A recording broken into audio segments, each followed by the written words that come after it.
अपने गरीब हमसायों को मुश्किलात से निकालो, मुश्किलात से निकालो इन गरीबों को। मेरे आका ने फरमाया तुम इनको मुश्किलात से निकालो, अल्लाह तुम्हें मुश्किलात से निकाले। किसी गरीब को मुश्किलात से निकालना, किसी मुश्किल से निकालना, किसी तकलीफ से निकालना, दुख से निकालना, दर्द से निकालना, ये भी एक तरीका है खिदमत का। हाय, हजरत मूसा अलैहिस्सलातु वस्सलाम खिताब फरमा रहे थे, मजमे आम में खिताब फरमा रहे थे। मजमे के सामने में से एक शख्स गुजरा। आपने जब उस शख्स को देखा, आपने फरमाया ये जो शख्स जा रहा है ना, ये कल मर जाएगा। मजमे में से उसी शख्स का एक दोस्त बैठा हुआ था, उठा, दौड़ पड़ा उसके पीछे। और रुको मियाँ, रुक गया। हाँ क्या है? उसने कहा मूसा अल्लाह का नबी है, जब भी बोलता है सच बोलता है।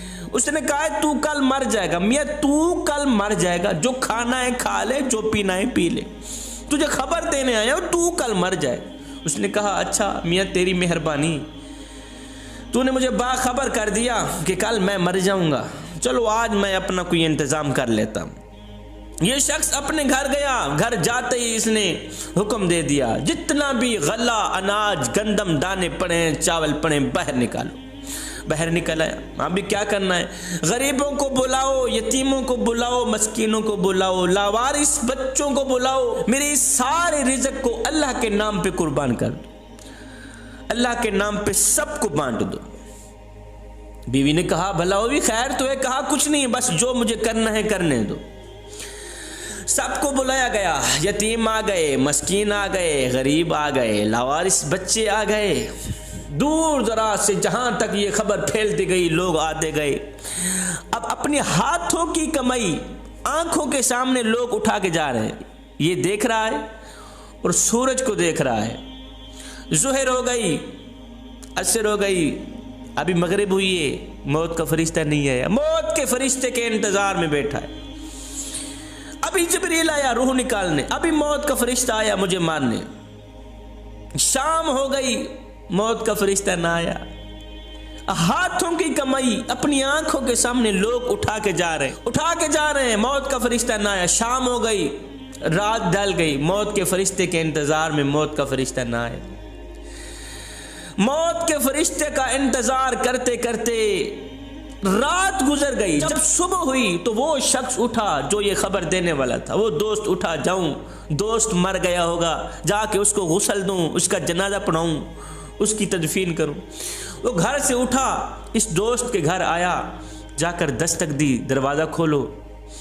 ये दोस्त जो मौत की इंतज़ार में बैठा था, जिसको सारी रात नींद नहीं आई थी, ये उठा, इसने दरवाज़ा खोला।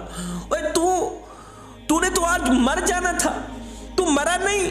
उसने कहा मियाँ मैं तो तेरे सामने बैठा हूँ, तूने तो कहा था मैं कल मर जाऊंगा, अभी तक तो नहीं मरा, मैं तो जिंदा बैठा। उसने कहा फिर आ मूसा अलैहिस्सलाम के पास चलते हैं। अब ये दोनों मूसा अलैहिस्सलाम के पास गए।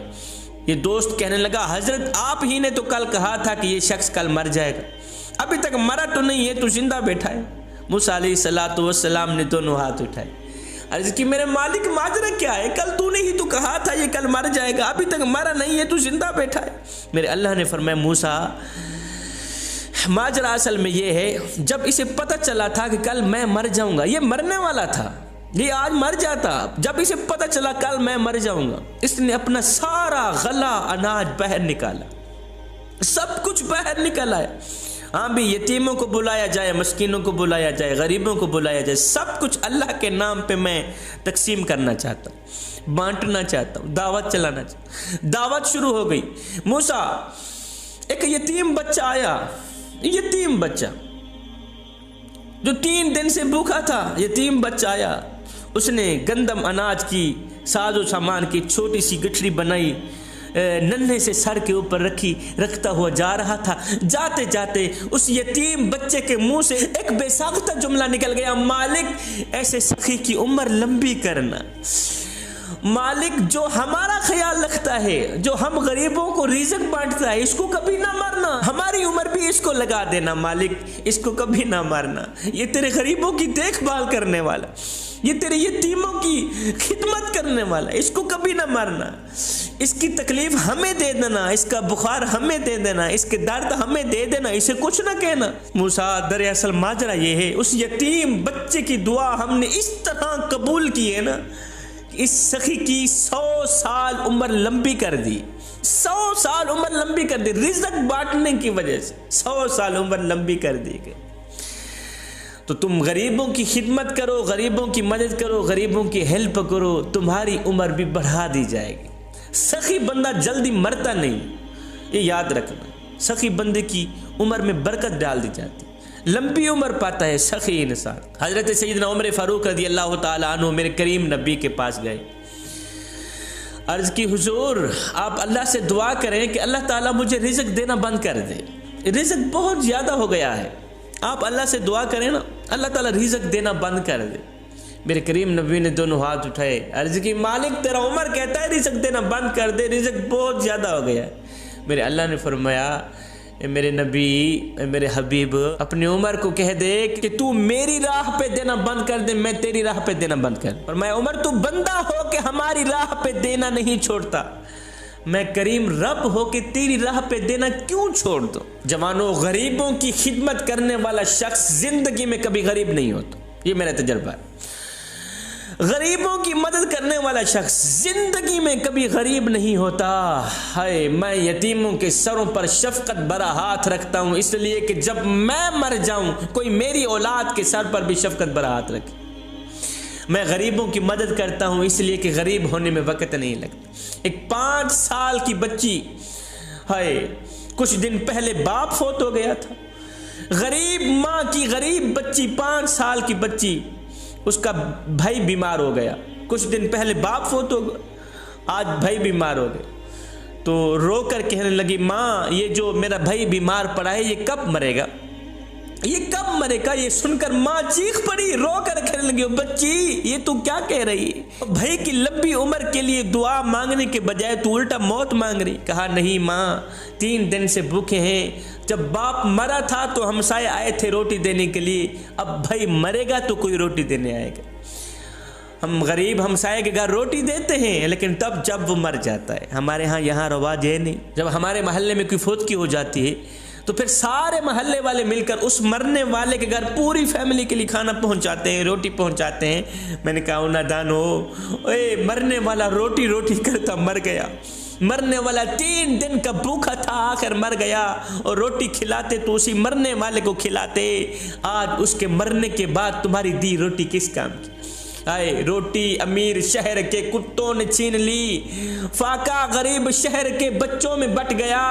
चेहरा बता रहा था कि इसे मारा है भूख ने, हाकिम ने ये लिखा कि ये कुछ खा के मर गए। ए दोस्त, तेरे मोहल्ले में अगर कोई शिया रहता है, वहाबी रहता है, सुन्नी रहता है, या कोई गैर मुस्लिम रहता है, उसका हिसाब वो खुद देगा। मगर सुनो, अगर रोटी ना मिलने की वजह से रात को भूखा सो गया, बंदे उसका हिसाब तुझे देना पड़ेगा। एक मजदूर आदमी रेहड़ी पर शीशा लिए जा रहा था, सड़क पर जा रहा था, रास्ते में गटर आया, कटर की वजह से रेहड़ी उलट गई, शीशा टूट गया। जब शीशा टूट गया तो फुटपाथ पे बैठ के ये गरीब मजदूर अपना सर पकड़ के रोने लगा कि अब मालिक को क्या जवाब दूंगा, इतना कीमती शीशा टूट गया। सड़क पे बैठ के सर पकड़ कर रोने लगा। हर बंदा आ रहा था दिलासा देने के लिए, दिलासा देने ही लोग आते हैं, दिलासा दे रहा था, कोई बात नहीं मियाँ चुप कर, जो होना था सो हो गए। इतने में एक बुजुर्ग आगे बढ़ा, उसने जेब में से एक 100 का नोट निकाला, इस गरीब मजदूर के हाथ में दे दिया। कहा यार इससे तेरा नुकसान तो पूरा नहीं होगा, पर रख ले। बुजुर्ग के हाथ से गरीब को पैसे देता देखकर अब सब लोगों ने ऐसे ही किया, जेब में हाथ डाला, किसी ने 10 निकाले, किसी ने 50 निकाले, किसी ने 100 निकाला, गरीब के हाथ में देते गए, गरीब के हाथ में देते गए। थोड़ी देर के बाद उसके शीशे की रकम पूरी हो गई।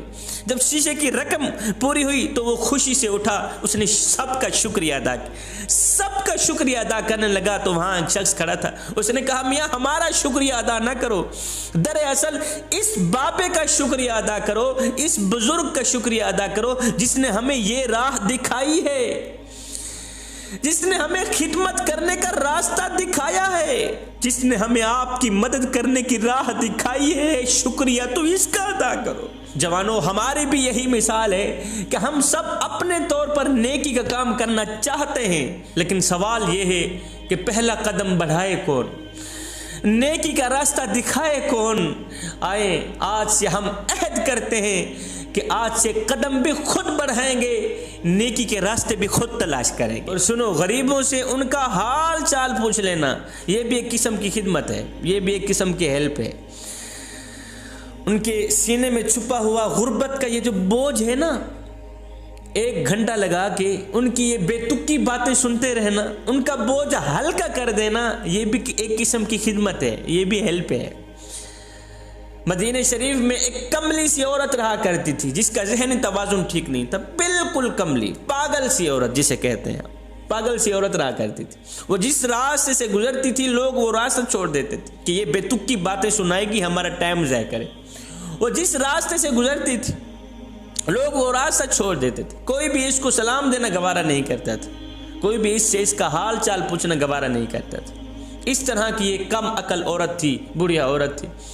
एक दिन मेरे हुजूर अलैहिस्सलातु वस्सलाम मस्जिद नबवी में बैठे हुए थे, बातचीत हो रही थी।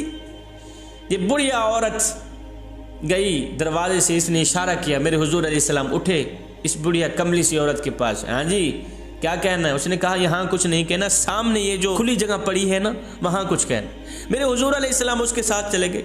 ऐसे ही मेरे हुजूर अलैहिस्सलाम को घुमाती रही, बेतुकी बातें सुनाती रही, ऐसे ही घुमाती रही। घंटा गुजर गया, 2 घंटे गुजर गए। हजरत सैयदना उमर फारूक रज़ियल्लाहु ताला अन्हु जलाली आदमी थे, आपको जलाल आ गया, गुस्से में आ गए कि देखो जी, ऊपर से कड़कती धूप, नीचे से तत्ती रेत, और मेरे हुजूर